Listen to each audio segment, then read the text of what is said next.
오늘도 여러분들과 같이 신명기 말씀을 함께 묵상해 보고자 합니다.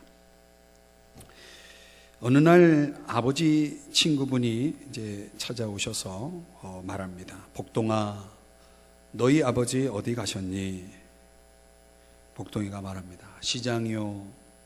시장이 얼마나 먼데? 가는 길은 10리요, 오는 길은 15리예요. 이렇게 답을 하는 겁니다. 아니, 그게 무슨 말이냐? 그랬더니 복동이의 대답이 이렇습니다. 아버지는 시장 가실 때는 맑은 정신으로 곧장 가시는 10리요, 오실 때는 술에 취해 갈지자 걸음으로 오시니 15리가 되는 거죠. 이렇게 답을 했다고 합니다. 가는 길 다르고 오는 길 다른 모습, 우리가 오늘 오전에 2부 때 말씀을 나눴던 것처럼 우리의 삶이 좀 일관됐으면 좋겠다, 그런 생각을 해보게 되는 이야기입니다. 오늘 9장의 말씀을 보면 이스라엘 백성들의 이야기가 또 소개되고 있습니다. 이스라엘 백성은 한마디로 착각하고 있는 백성이었습니다. 그들에게 주어진 가나안 정복과 또 하나님의 승리 주심이 그들 스스로는 이것이 우리의 의로 인한 것이다 라고 하는 생각을 가졌다는 것입니다. 오늘 결론적으로 말씀을 드리면 모세는 그들이 얻은 모든 승리가 하나님의 은혜로 말미암은 것이다 라고 하는 것을 분명히 말씀해 주고 있습니다. 이스라엘은 소극적으로는 하나님의 은혜를 망각하고 적극적으로는 하나님께 반역한 백성들이었습니다. 오늘 저는 이 신명기 9장을 두 부분으로 나눠서 이스라엘 백성이 하나님 앞에서 기억해야 할 세 가지 중요한 사실을 오늘 이 신명기 말씀을 함께 묵상하면서 오늘은 두 가지를 여러분들과 같이 함께 생각해 보려고 합니다. 자, 1절서부터 5절까지의 내용은 하나님이 어떤 분이심을 말씀하고 있고 6절서부터 24절은 이스라엘 백성이 어떤 민족임을 보여주고 있고 25절서부터 29절까지는 그 하나님과 그 백성을 연결하는 그런 고리로서 다리 역할을 한 모세가 어떤 사람이었는지를 소개하는 내용으로 이 신명기 9장이 구성되어 있습니다. 자, 그렇다면 오늘 먼저 1절서부터 5절까지 소개하고 있는 하나님은 어떤 분이실까요? 자, 여러분, 한마디로 말하면 하나님은, 한번 따라 하십시다. 하나님은 전능하시다. 하나님은 어떤 분이에요? 전능하신 분이시다, 이렇게 말씀을 하고 있습니다. 우리가 앞서 8장을 살펴봤는데 8장 17절 말씀 한번 가보시겠습니다. 8장 17절. 자, 8장 17절을 보시면서 한번 우리 같이 한번 또 읽어보겠습니다. 8장 17절 시작.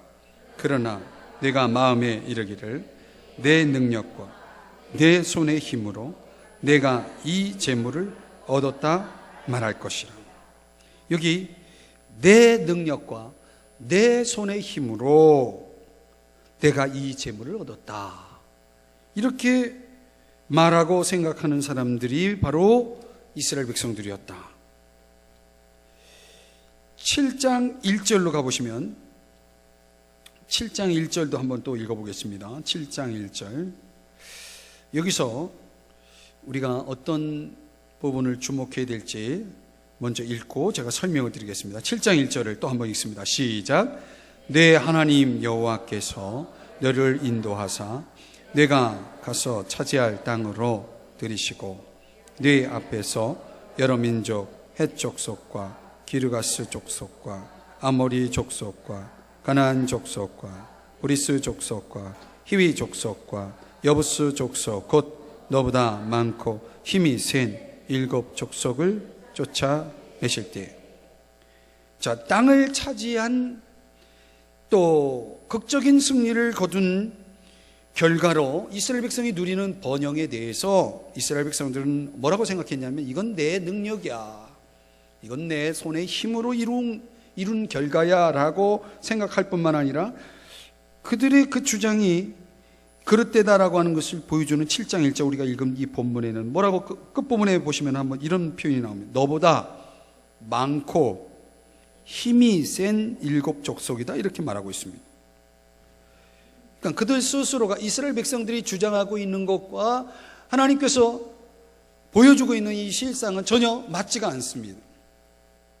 내 능력으로 했다라고 말하지만 사실은 그 능력을 7 족속과 비교해 봤을 때는 그들은 7 족속의 능력이 더 큰 거예요.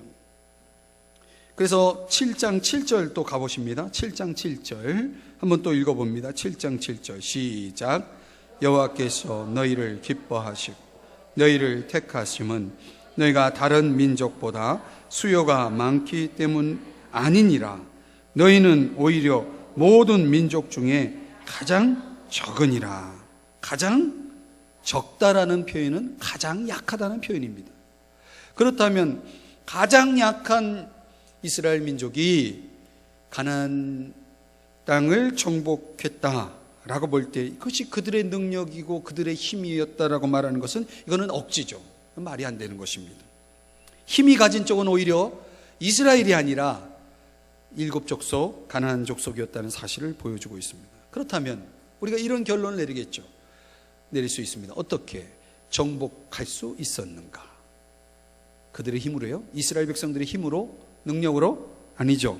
그들의 자신만만함에서 나온 것이 아니라 하나님의 위대하심 속에서 하나님이 함께 하심으로, 하나님이 도와주심으로 승리했다는 사실을 인정해야 한다는 것입니다. 이스라엘의 진정한 능력은 이스라엘 자신이 가지고 있는 힘이 아니라 신적인 하나님으로부터 주어지는 자원에 있었다는 사실을 지금 모세가 이스라엘 백성들에게 밝히고 있는 거예요. 우리가 사실 이거를 깨닫고 살아가는 게 굉장히 필요하고 중요합니다. 1절 다시 본문으로 와보면 9장 1절을 보십니다.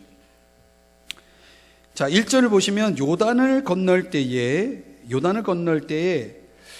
이제 모세를 통해서 이스라엘 백성들에게 확인시켜 주는 게 뭐냐면 하나님이 함께 하신다는 사실을 매우 강력하게 강조하고 있음을 볼 수가 있습니다.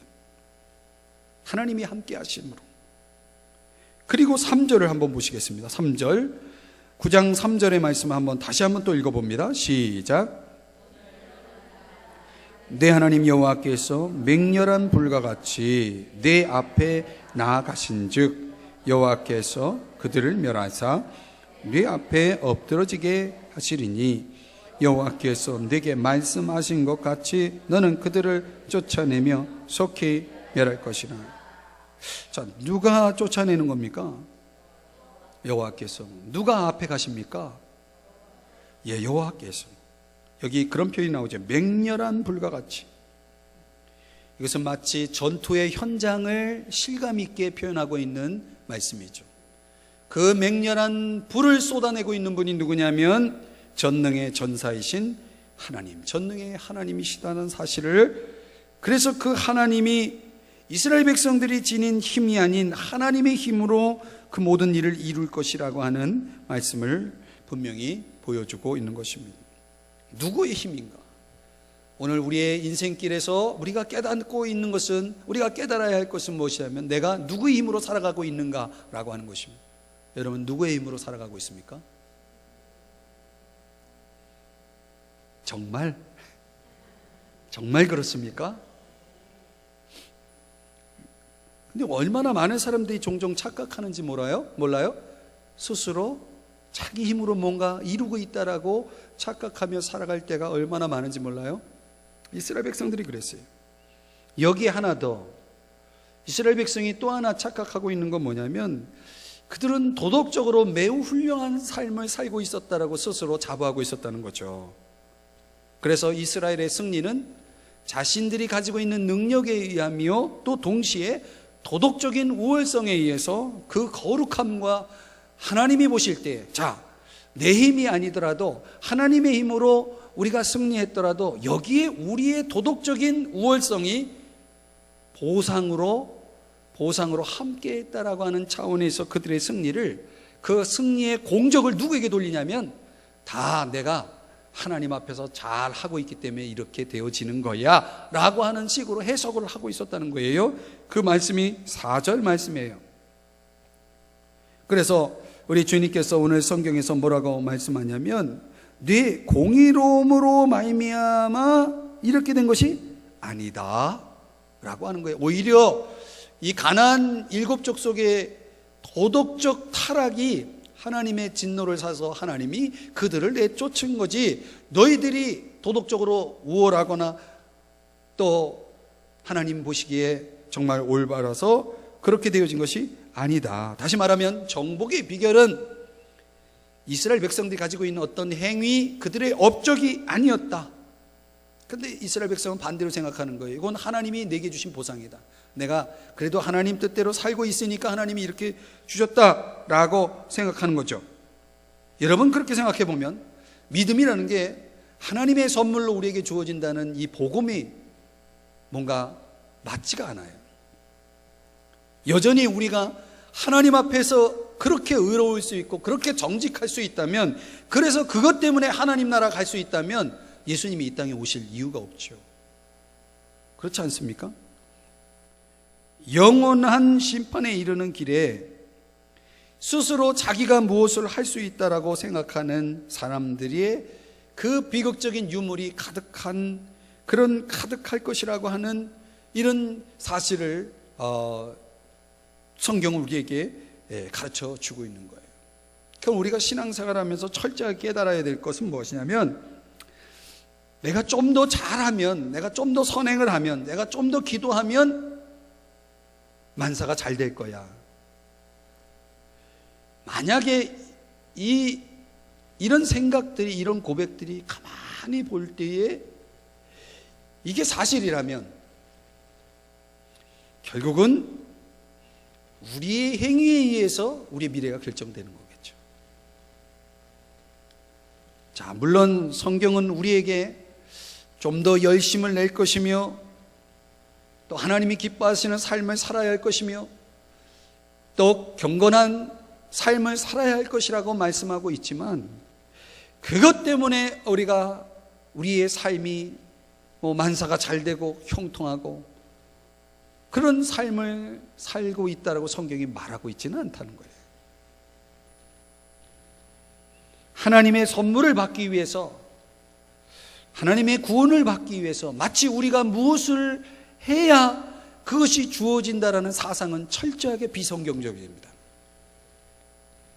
오늘 이 시간 3부 예배를 드리는 저와 여러분이 꼭 깨달으시기를 바랍니다. 우리가 좀 더 무엇을 했을 때 하나님이 거기에 대한 보상으로 무엇을 주신다면, 여러분, 신앙은 은혜가 아닙니다. 신앙은 내 행위고 공적이고 업적입니다. 그래서 우리는 종종 그렇게 생각하고 있을지 모릅니다. 내가 이만큼 했으니 주님 나를 축복해 달라고, 내가 주님 이만큼 헌신했으니 나에게 보상을 달라고 그렇게 흥정하거나 요구할지 모르겠습니다. 과연 그럴까요? 어거스투스 토플레디라고 하는 분이 찬양시로 이런 고백을 하고 있어요. 빈손 들고 앞에 가 십자가를 붙드네. 의가 없는 자라도 도와주심 바라고 생명샘에 나가니 마음을 씻어 주소서. 찬송가가 생각이 나죠? 십자가를 붙드는 사람, 어떤 사람입니까? 빈손 들고 나가는 사람이다.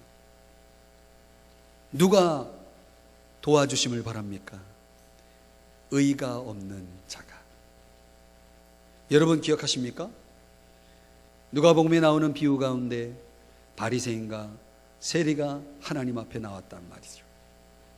바리새인은 하나님 앞에 11조를 드리고 일주일에 2번 금식하고 누가 뭐래도 의롭게 살았던 바리새인. 그는 하나님 앞에 그가 보여주었던, 그가 행했던 의를 내심, 자부심을 가지면서 감사라고 하는 제목으로 하나님 앞에 고백하고 있는 내용이 나오고, 저 셀이라고 하는 사람은 감히 얼굴을 들지 못하고 가슴을 치면서 죄인입니다 고백하면서 애통해하는 모습을 보여주는 이런 세리의 모습을 비교하면서 누가 하나님 앞에서 의롭다함을 얻고 갔느냐라고 하는 주님의 결론은 세리가 하나님 앞에서 의롭다함을 얻고 돌아갔다라고 말씀을 하고 있습니다. 여러분, 복음이 무엇입니까? 우리의 신앙이 만약 저와 여러분의 어떤 행위에 의해서 결정되어질 때, 그래서 그것이 정말 중요하고 그것에 의해서 무엇이 결정되어진다면 사실은 은혜는 아니죠. 그게 은혜는 뭡니까? 은혜는 값없이 주어지는 것입니다. 오늘 이스라엘 백성들이 그들이 반드시 기억해야 할 것은, 그들이 땅을 차지함은 그들의 능력도 아니며 그들의 의로움도 아니라 이건 전적인 하나님의 은혜라는 사실을 그들이 잊지 말아야 했다는 것입니다. 이 철저한 하나님의 은혜를 기억하는 사람만이 진정한 예배자가 될 수 있고 하나님 앞에 설 수가 있는 것입니다. 하나님의 은혜만이 우리를 주님 앞에 세울 수 있다는 사실을 잊지 마십시오. 오늘 우리가 이 사실을 기억할 때, 그리고 나서 오늘 그 은혜에 대한 철저한 각성을 통해서 저와 여러분의 삶이 자유함이 있고 저와 여러분의 삶에 복음의 능력이 나타나는 거예요. 사실 그때 능력이 나타나는 거예요. 사랑하는 여러분, 다시 한번 기억하십시오. 오늘 이스라엘 백성들이 착각하고 있다는 사실을 기억하십시오. 오늘 그 착각이 나의 착각일 수 있습니다.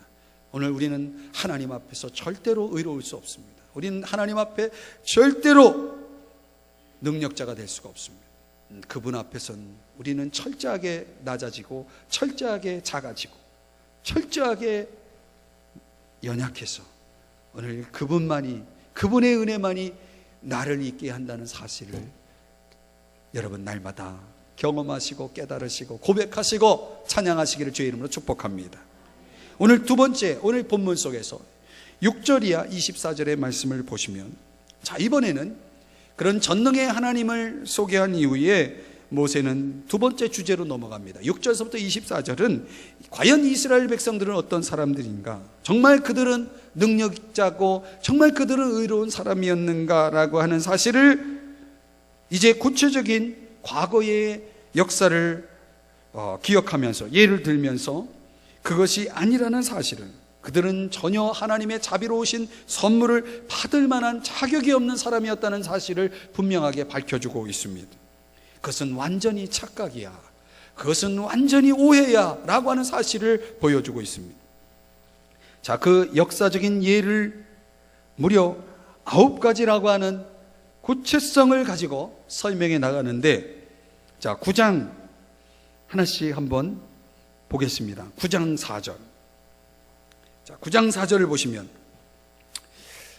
이스라엘 백성들은 어떤 사람이냐? 그들이 심중에, 겉으로는 드러나 있지 않지만 그들의 마음 속에는 스스로 교만해져 있다는 사실을 보여줍니다. 이건 내 공의로움 때문이야 라고 스스로를 높이고 있는 모습, 이걸 성경은 교만이라고 말하는 것입니다.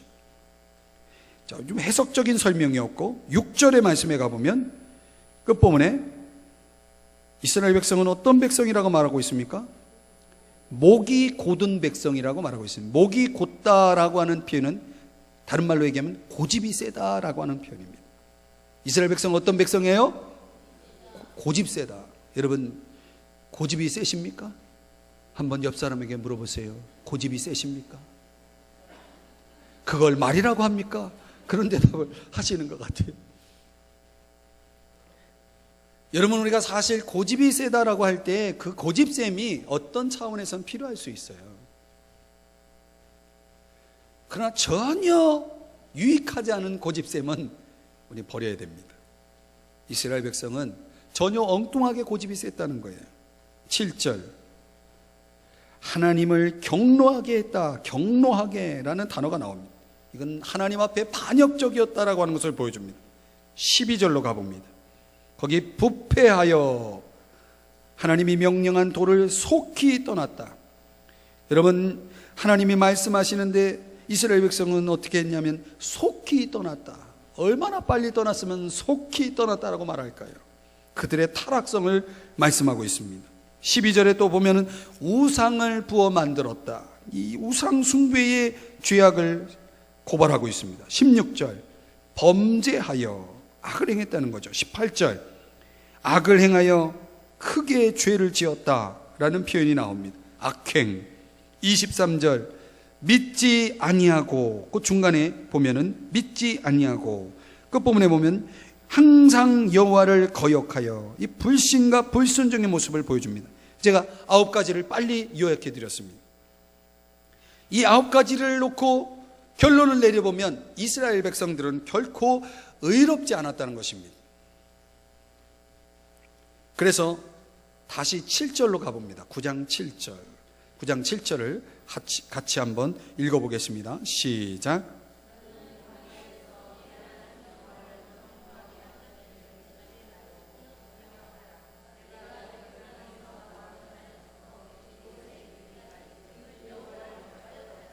예, 거기 중요한 단어가 나옵니다. 늘 이스라엘 백성은 늘 여호와를 거역했다는 것입니다. 너희들이 애굽에서 나올 때부터 지금까지 너희들은 늘 하나님을 거역했어.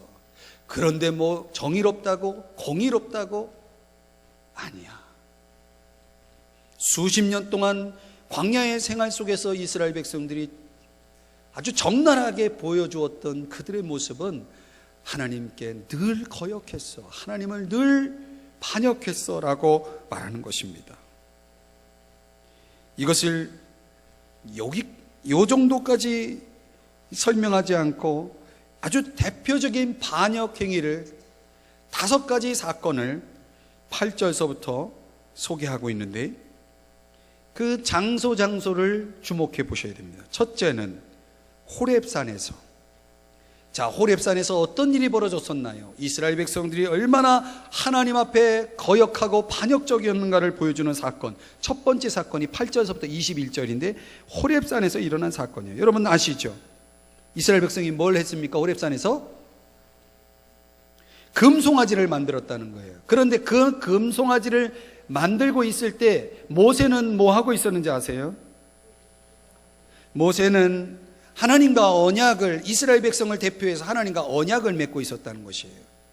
그리고 그 언약 속에는 하나님이 이스라엘 백성을 향하여 얼마나 그들을 사랑하고 있는지를 말씀하고 있을 때, 이스라엘 백성을 향해서 하나님은 내가 너희들을 얼마나 사랑하는지 아느냐라고 말씀하고 있을 때, 밑에서 이스라엘 백성들은 하나님이 아닌 다른 우상을 숭배하고 있었다는 사실입니다. 그 어느 때보다 하나님 앞에 충성과 사랑을 바쳐야 할 때에 이스라엘 백성은 뭐하고 있었냐면 우상을 숭배하고 있었다는 거예요. 이것은 마치 결혼한 지 얼마 안 된 여자가 며칠 안 돼서 다른 남자에게 눈길을 주는 것과 같습니다. 기분 나쁘십니까? 반대로 할까요? 결혼한 지 얼마 안 된 남자가 며칠 안 돼서 다른 여자에게 눈길을 주는 것과 같습니다. 그 말이 그 말이에요. 여러분, 우리가 하나님과 이제 언약, 우리로 말하면 결혼한 지 얼마 안 돼가지고 고세를 못 참고 다른 내 눈을 돌렸다라고 하는 것이 누가? 이스라엘 백성이 호렙산에서 보여준 사건이에요. 두 번째 22절로 가보면 22절에는 지명이 3개가 나옵니다. 첫째는 다베라. 그래서 다 베라 이런 뜻입니다. 다 베라. 여러분 기억하시라고 제가 약간 조크를 했습니다. 민수기 11장에 보면 다베라라고 하는 곳에서 어떤 행동을 하냐면 이스라엘 백성이 어려움이 닥치니까, 오늘 2부 예배 때 여러분 말씀드렸죠. 어려움이 닥칠 때 우리가 어떻게 해야 되느냐. 어떤 사람은 어려움이 닥치면 뭘 합니까? 불평하기 시작합니다. 막 누구 탓을 하고 막 이렇게 저렇게 불평을 늘어놓습니다. 이스라엘 백성이 민수기 11장에 보면 다베라에서 그런 일을 했어요. 또 마사라고 하는 것, 마사 기억하십시오. 출애굽기 17장 1절부터 7절의 말씀에 보면 이 마사에서는 이번엔 이 모세 지도자를 원망합니다. 지도자를 원망하면서 뭐라고 얘기했냐면, 야, 우리가 애굽에서 떠나지 않았다면 얼마나 좋았을까. 그러면서 하나님이 이곳에 계시느냐 안 계시느냐는 그런 생각을 하면서 하나님의 임재를 의심하기 시작합니다.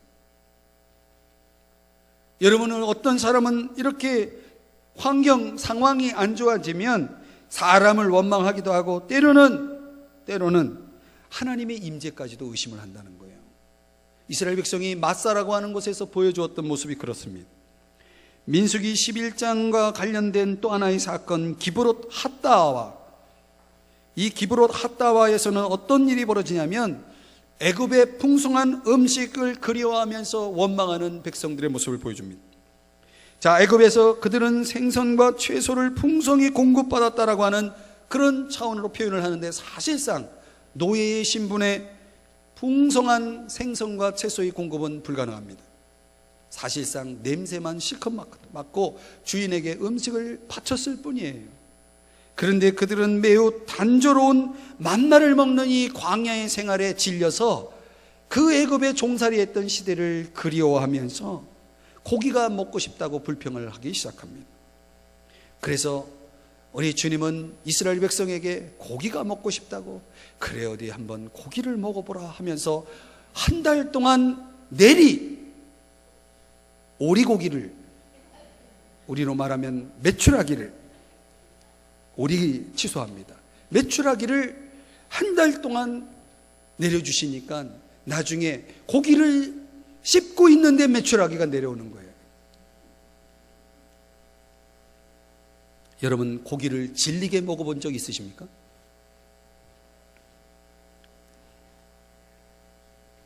답변이 없으시네요.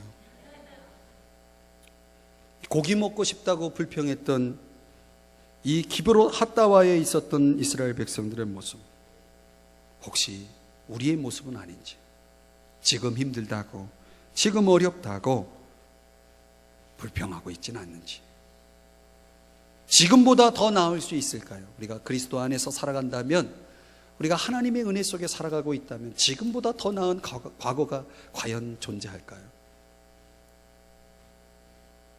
제가 오늘 어제 결혼 예식에서 주례사에 인용했던 부분이지만, 우리 성도님들에게 예배 때마다 그런 여러 번에 걸쳐서 한번 예를 들었을 거예요. 청교도들의 좌우명이었던 가장 좋은 것은 아직 오지 않았다. 그들의 인사 속에 있었던 그 인생의 좌우명, 가장 좋은 것은 아직 오지 않았어요. 지금이 가장 좋다라고 생각하는 사람들에게 주님은 이보다 더 좋은 것이 지금 우리의 앞에 있다라고 말씀하고 있는 거죠. 신앙인의 삶이라고 하는 것은 항상 최선이고 더 나은 최선을 향해서 가고 있다라고 하는 이런 철저한 믿음, 이런 각성이 필요한 것입니다. 그런데 이 기브롯 핫다와에서 이스라엘 백성은 과거가 좋았느니 하면서 지금의 하나님의 은혜, 그 하늘의 양식의 만나라고 하는 이 놀라운 양식을 먹고 있음에도 불구하고 그 입술에는 불평이, 원망이 가득했다는 사실을 보여주고 있어요. 23절 24절에 가서는 가데스 바네아라고 하는 아주 중요한 지명이 소개되고 있습니다. 이스라엘 백성이 바로 이 장소에서 벌인 일 때문에 최악의 반란으로 인해서 결과적으로 38년 동안 광야 생활을 살게 하는 계기가 됩니다. 가장 큰 대가를 치른 거죠. 여러분은 우리의 삶 속에 어떤 문제는 우리의 남은 생애 가운데 아주 오랜 시간 우리를 괴롭히는, 아주 오랜 시간 우리를 힘들게 할 수 있는 그런 큰 대가를 치러야 할 선택도 있다는 사실을 보여줍니다. 이 가데스 바네아라고 하는 이 지명이야말로 이스라엘 백성들이 가장 지옥적이고 가장 어떻게 보면 후회할 만한 선택의 장소였음을 보여주고 있습니다. 그래서 오늘 본문에서 믿지 아니했다라고 하는 말과 듣지 아니했다라고 하는 이 단어를 이야기하고 있는 것이에요. 하나는 불신이요 하나는 불순종인 것입니다. 사랑하는 여러분, 이렇게 보면 결론적으로 이스라엘 백성들의 선택은 어떤 선택입니까? 그들이 그들의 공로에 의해서 주어진 보상이 아니라 하나님의 은혜였다는 사실을 결론 내릴 수가 있는 것입니다. 이스라엘의 이야기입니다. 자, 그렇다면 오늘 이 시대를 사는 저와 여러분에겐 어떨까요? 우리도 마찬가지 아닐까요? 과연 오늘 우리가 입고 살아가고 있는 그 모든 것들이 나의 능력에 의해서, 나의 의로움에 의해서 주어진 것일까요? 아닙니다. 오늘 이스라엘이라고 하는 한 민족의 역사를 조명하면서 모세가 저와 여러분에게 던지는 도전은 그것입니다. 오늘 우리는 하나님께 은혜를 입고 살아가는 존재라는 사실을 깨달으라고 말씀하고 있는 것입니다. 우리의 구원이 영적인 보상이 아니라 과분한 하나님의 전적인 은혜라는 사실처럼 우리의 삶 전체 또한 하나님의 은혜로 이루어지고 있다는 사실을 인정하라는 것입니다. 잊지 말라는 것입니다. 오늘 이 진리를 우리에게 적용해 보면 그렇습니다. 구원은 은혜로 받는 것입니다. 그리고 구원 이후의 삶 또한 은혜로 이루어진다는 사실을 잊지 마십시오. 오늘 우리가 주님을 위해서 일한다는 것 자체도 사실은 은혜 속에서 이루어진다는 사실을 잊지 마세요. 고린도전서 15장 10절 말씀을 제가 여러분에게 읽어드립니다. 그러나 내가 나 된 것은 하나님의 은혜로 된 것이니 내게 주신 그의 은혜가 헛되지 아니하여 내가 모든 사도보다 더 많이 수고하였으나 내가 한 것이 아니요 오직 나와 함께 하신 하나님의 은혜로라. 사도 바울의 고백입니다. 이 사실을 여러분도 인정하십니까? 예, 잊지 마십시오. 로마서 12장 6절에도 우리에게 주신 은혜대로 받은 은사가 각각 다르니. 자, 여러분, 우리는 다 하나님의 은혜를 입고 살아가는 존재임을 기억하십시오. 누가 누구보다 더 낫고 더 능력 있고 더 열심 있고, 예, 우리는 그렇게 저렇게 비교하면서 서로를 바라볼지 모르지만 우리는 다 은혜를 입고 살아가는 죄인들이라는 사실을 잊지 말아야 합니다. 우리가 누리는 물질적이고 영적인 축복들이 있다면 그 또한 하나님의 은혜 때문임을 잊지 마셔야 됩니다. 그러므로 저와 여러분은 더 철저하게 겸손해야 합니다. 절대로 교만해서는 안 됩니다. 칼바르트 신학자가 이런 말을 했어요. 하나님의 사랑은 대상을 찾는 것이 아니라 대상을 창조하는 것이다. 대상을 창조하신다. 이미 마련되어 있는, 준비되어 있는 그런 대상을 찾아다니는 것이 아니라 그런 대상을 창조하신다. 지금도 하나님의 사랑은 그렇게 우리에게 부어지고 있다는 것입니다. 오늘 아무런 공로 자격 없는 저와 여러분을 향해서 우리 주님이 지금도 그 은혜의 빛으로 우리의 삶을 덮고 계시다는 사실을 깨달으면서 그 은혜에 늘 감사하는 저와 여러분이 될 수 있기를 주의 이름으로 축복합니다. 오늘 이런 반역적인 백성과 그리고 전능하신 하나님을 연결하는 그 가운데 서 있는 모세라고 하는 사람은 어떤 사람일까? 다음 주 신명기 강해를 통해서 여러분들과 함께 또 나누도록 하겠습니다. 기도하겠습니다.